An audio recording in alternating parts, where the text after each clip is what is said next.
Hello po sa inyong lahat. Isang magandang umaga po sa inyong lahat. Good morning po. Ngayon po ay 20 ng Abril 2026 anyos at ang oras po ngayon dito sa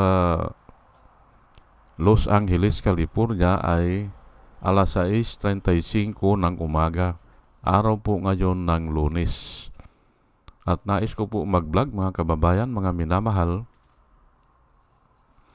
Direct po dito sa Los Angeles ay iba-vlog. Ang i-discuss ko ngayon ay Marcolita mag-defense team na lang daw kay Sara, sabi ni Lacson. Yan po ang mainit na balita nung isang araw. Kaya yan ang i-discuss ko ngayon. Siguro nainis na ito si Lacson kay Marcolita. Ay oo nga naman, hindi ba? Ay dinidipinsahan si Sara Bagamat siya ay senador, ay hindi siya umaakto na senador at umaakto siya na attorney o abogado o advocate ni Sara Duterte dyan sa Senado. Kaya nainis na ito siguro si Lacson, si Ping Lacson, nainis na ay nagsalita siya, Marcolita mag-defense team na lang kay Sara Duterte. Yan po. Ang oras pala dyan ngayon sa Pilipinas ay tinignan ko kanina mga 9:40 ng gabi. 9:40. Kaya ito, mapapanood nyo ito kung minsan 2 minutes lang ang upload o 5 minutes. Alas 10 mga 15, ganyan, ng gabi. Usually. Pero kahapon, ang tagal. Ang tagal. Bago, nagtaka ako kahapon Kung minsan, nagluloko na rin ang internet dito Pero bihira po yun. Bihira. Ngayon ay, ito nga ang i-discuss ko si Marcolita umaakto na advocate. Hindi ba? Abogado ni Sara. Ay ako nga natatawa na lang ko dyan kay Marcolita Opo. Malaki siguro ang bayad sa kanya kaya ganyan. O malaki ang utang na loob niya. O iuugnay ko na ha. Iuugnay ko na kasi doon din ako pupunta Maikli lang kasi itong topic ko pero doon din ako pupunta na nanalo lang yan si Marcolita dahil ang bumibilang ng boto ay vote counting machine. Yan po yan. Nanalo lang yan. Dahil nga ganyan. Aywan ko kung anong number niya, kung number 5 o number 6 yan. At ganon din naman si Bongo, hindi ba? Number 1 si Bongo Nanalo lang yan dahil sa vote counting machine ang bumibilang. Kaya yan ang utang na loob nila. Pati nga ito si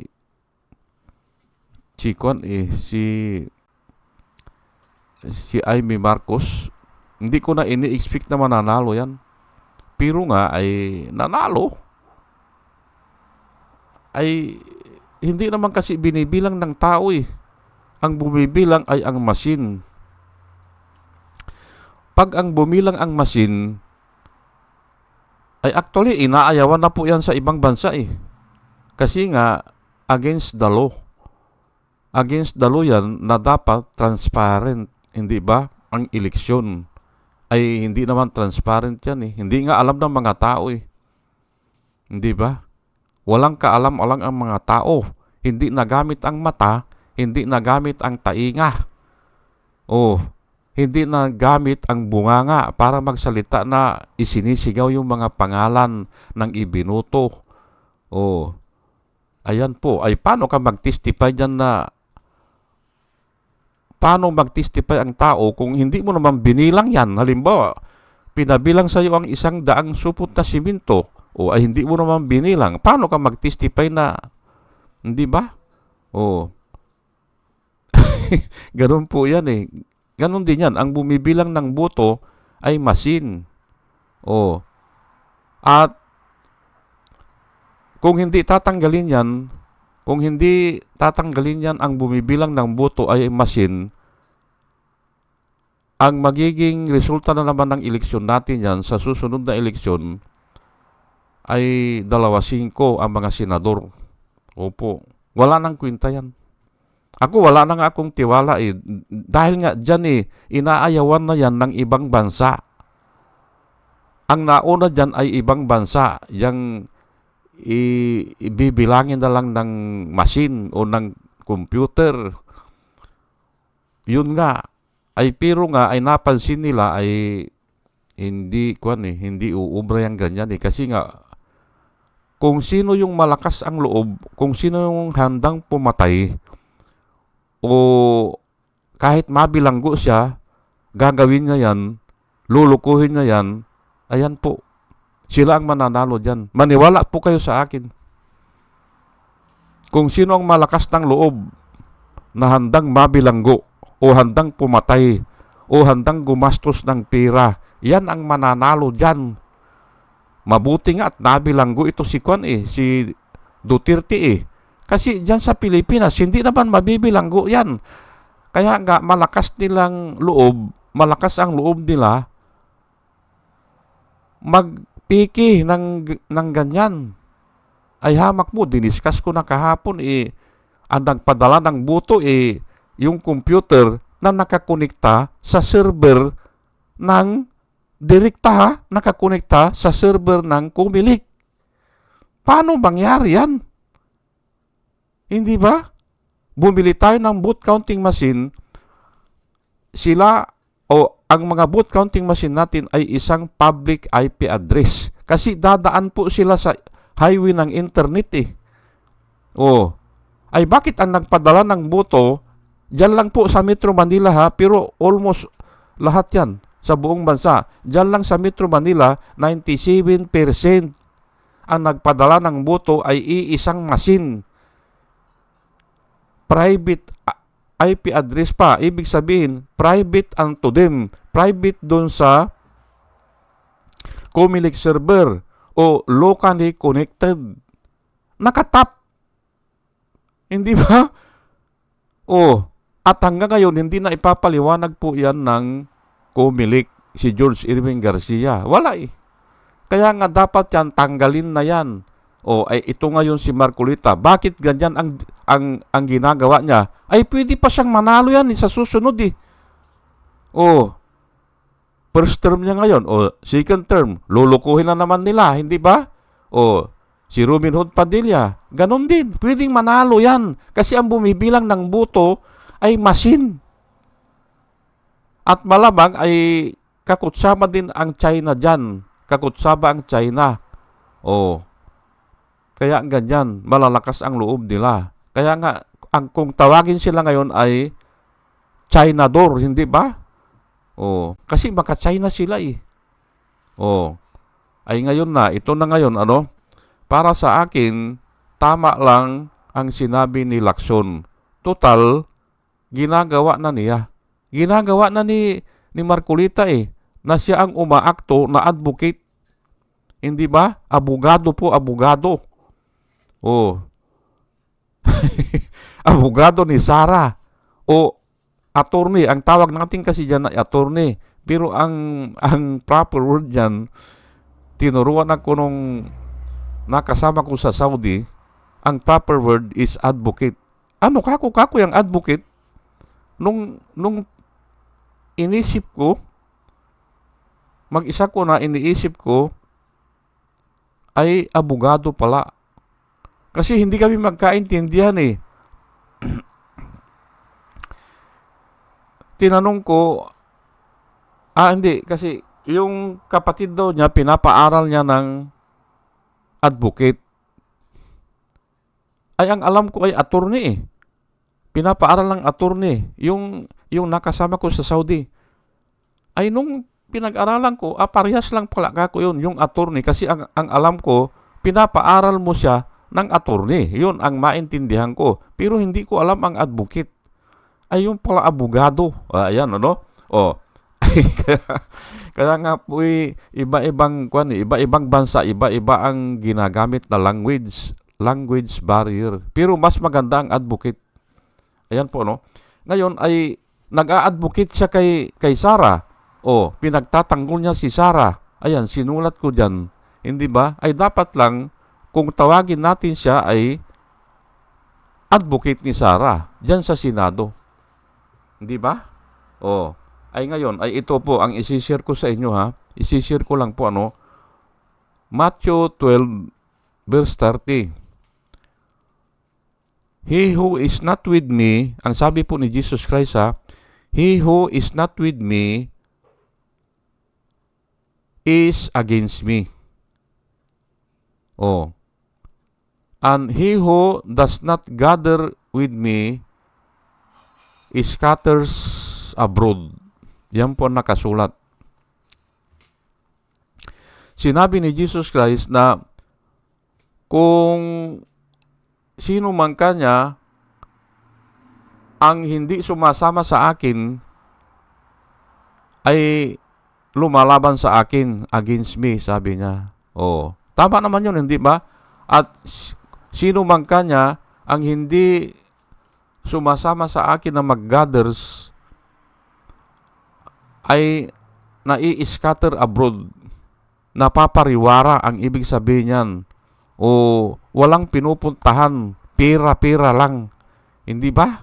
O walang righteousness o walang kabutihan maidudulot. Kung hindi ganyan lang, guguluhin lang.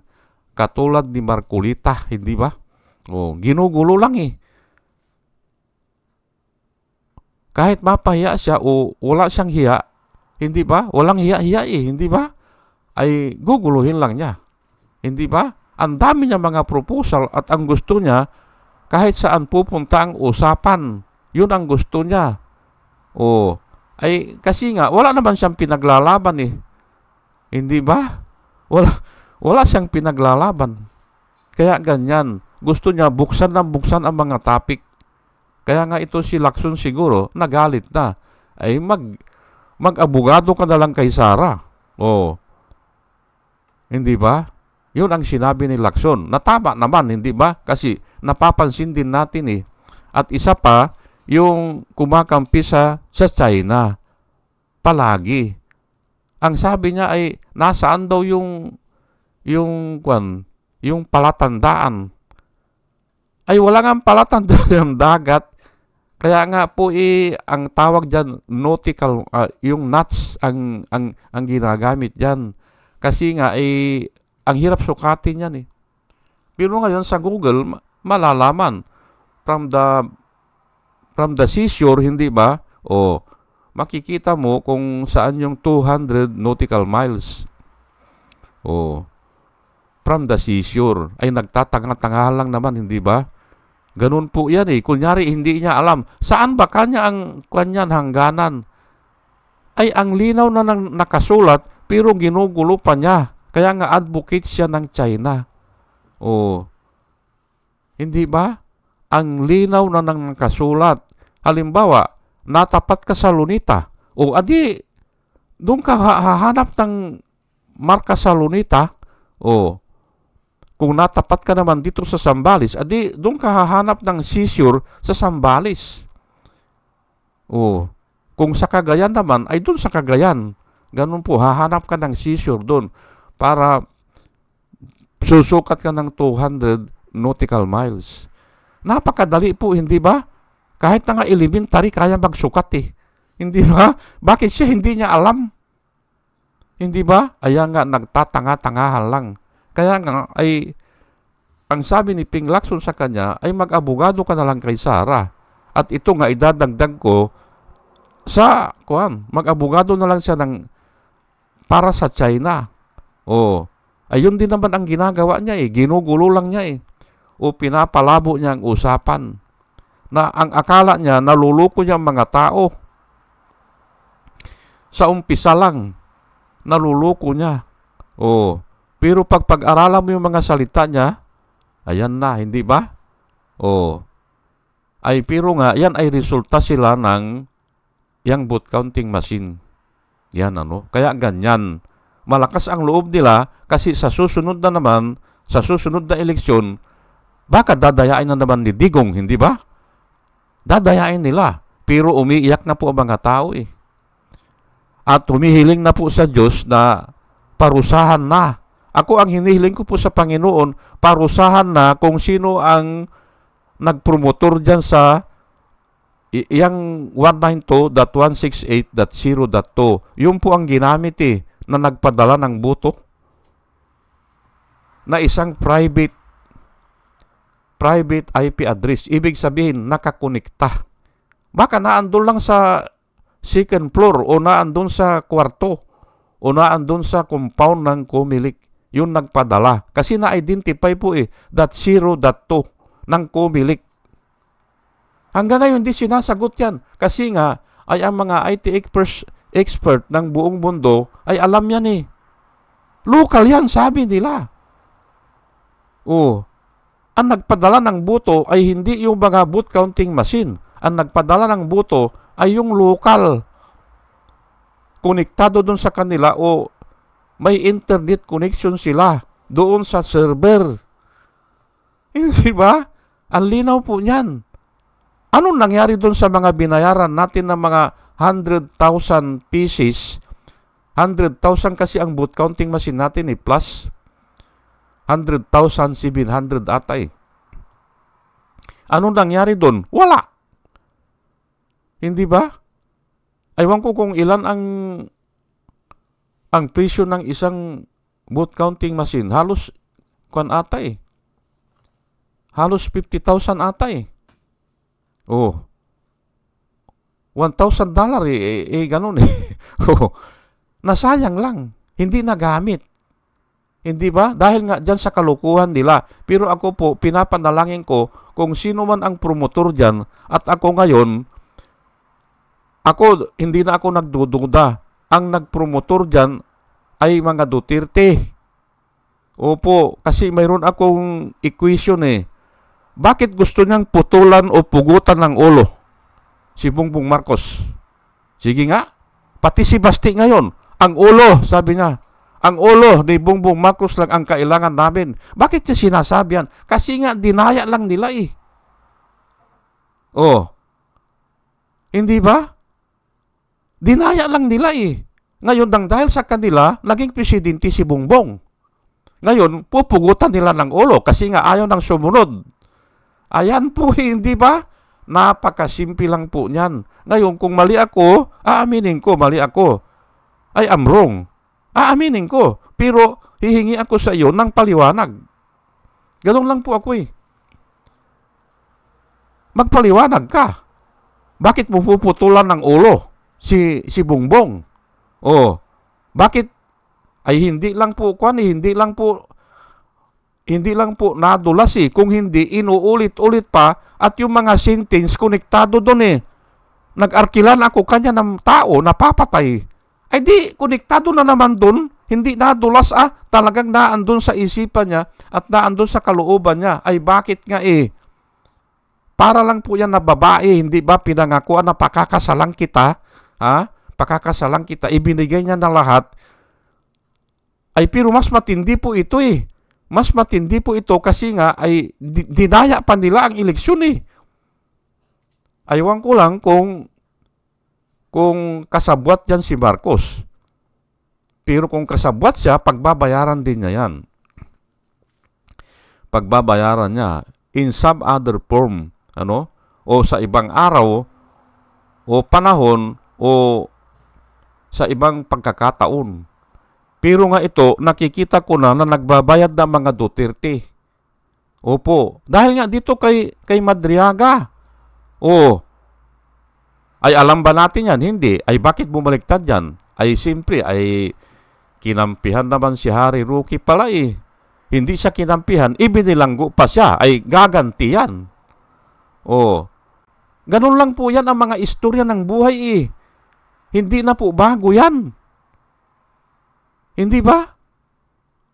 Si Modesto Mercado ng Vice Mayor ng Makati, hindi ba? Pinangakuan din na mayor ka na. Sa susunod, ikaw nang ikakandidato ko, ay hindi naman siya kinakandidato. Ay nabuisit na siya, hindi ba? O isinuplo na niya si Jojo Mar Binay na nagkukurap. Ayan po hindi ba? Nasa tao po yan naturalmente ng tao. Kaya nga ngayon ay ito ay problema na nila ay nagtestify na si Madriaga Patay kung patay na yan. Binilanggo nyo rin ako At saka malamang masisintensyahan yan. Kasi nga ay hawak nila ang judge Ay patayin nyo na ako. Yan ang nakikita ko kay Madriaga. Ay pero kukuha ko ng ganti o hindi ako papayag na ganyan. Ganun lang po yan Katulad nga yan ng babae hindi ba? Yung babae na pinangako na pakakasalan ganyan, magsasama sila o ng habang buhay ganyan, ay nung nagsawa na yung lalaki ay iniwan na lang. Yung iba ay pinapapatay, hindi ba? O yung iba ay gumaganti. Ay ganun po yan Pero ay ibang kwan yun, ibang kaso yun kasi love kwan yan love triangle yun Pero ito po ay mas matindi po ito Bakit? Ay bumayad sila ng mga IT expert Hindi ba? Handa silang makulong, handa silang pumatay yan. Ibang kaso po ito. Katulad ng sinabi ko, ang mananalo dyan, yung handang pumatay o handang mamatay o handang bumayad. Kaya delikado po kung ang bibilang na naman ay vote counting machine. Kaya nga sinisingit ko po dito ito na Matthew. Ang ibig palang sabihin doon sa scatters abroad ay walang nangyayari sa buhay. Ang ibig sabihin yan, scatters abroad. Yun Kung wala ka sa katotohanan, wala ka sa katuwiran, wala ka sa kingdom of God, mai-scatter ka talaga. Ayan po ang ibig sabihin niyan ay baka nga ang ibig pa niyang sabihin magiging aliping ka sa ibang bansa. Scatter abroad Hindi ba? Yun ang pagkaintindi ko diyan o magbibilanggo ka sa ibang bansa. Kasi nga sa Pilipinas napakalakas mo Hindi ba hawak mo mga judges ay scatter abroad ka. Ayan po Ang Biblia po walang idle word. Walang idle word yan. Tandaan nyo yan. Lahat ng nakasulat dyan ay mayroong ibig sabihin. Sige, Matthew 6:24. No one can serve two masters. Natotoo naman, hindi ba? Either he will hate the one and love the other, or he will be devoted to the one and despise the other. You cannot serve both God and money. Yung money dito, yung evil. Yung Diyos dito, yung God na tinatawag na God, ay yung righteousness. Hindi mo pwedeng pagsamahin yan. Hindi ka pwedeng maglingkod sa righteousness o yung truth o yung kingdom of God at maglilingkod ka sa evil. Ayan po the love of money is the root of all evil. Yan po nakasulat The love of, hindi money kasi yung money ay nagagamit po yan pantulong, hindi ba? May tutulungan ka, bigyan mo ng pera. Hindi po masama yon. Pero yung the love of money, opo, it is not the love, it is not the money, but the love of money is the root of all evil. Kaya nga hindi nga pwedeng pagsamahin yan yan po ang nilalakad ko dito. Ngayon, ito si Marcolita, wala sa katotohanan yan Wala, ang nilalakad niya ay yung si Sara Duterte na, ayan nga, nabibinbin na ang mga kaso. Hindi ba? Pati yung tatay niya ay kasi nga ang kwan dyan, ang nakikita ko dyan, kamay na ng Diyos ang gumagalaw. Opo. Bakit bumaliktad na si Madriaga? Ay yun na nga ang sitwasyon Sinabi ko na na reasonable naman. Reasonable. Hindi ba? Ay ibinilanggo siya Hindi ba? Kinasuhan siya ng kidnapping. Ay dapat nga yan ay hindi papaboran yung mga estranghero. Hindi pwedeng Kasi nga walang identity. Opo. Hindi natin alam kung fugitive yan eh. Yung mga kinidnap daw, hindi natin alam saan sila nanggaling yan. O may property ba sila na pwedeng kumpiskahin kung napatunayan na nanluloko sila ng tao? May ibabayad ba sila? Ay wala eh. Baka aalis lang yan. Lilipad lang yan. Hindi ba? Bakit bibigyan sila ng pabor?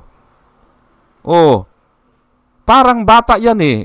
Yung bata, naglaro ng baril ng tatay niya, ay nakapatay. Ang ibibilanggo yung tatay kasi nga may yun eh, may pambayad yun. Ang bata wala. Hindi ba? Oh, walang responsibility o wala siyang property na ibabayad. Kaya nga ang sisingilin yung tatay. Hindi ba? Yung may-ari, ganun din sa sasakyan. Kung nakabundol, ay bata ang nakabundol, ay wala pa lisensya. Wala nga ang trabaho eh. Walang property.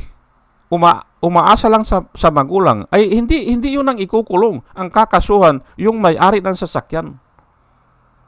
Pag-aralan nyo kasi ang batas ay ito, ay mga estranghero, ay kinidnap daw. Ay sino ba sila yan? Hindi ba? Ay baka mga fugitive nga yan sa ibang bansa eh. Mga pugo, hindi ba?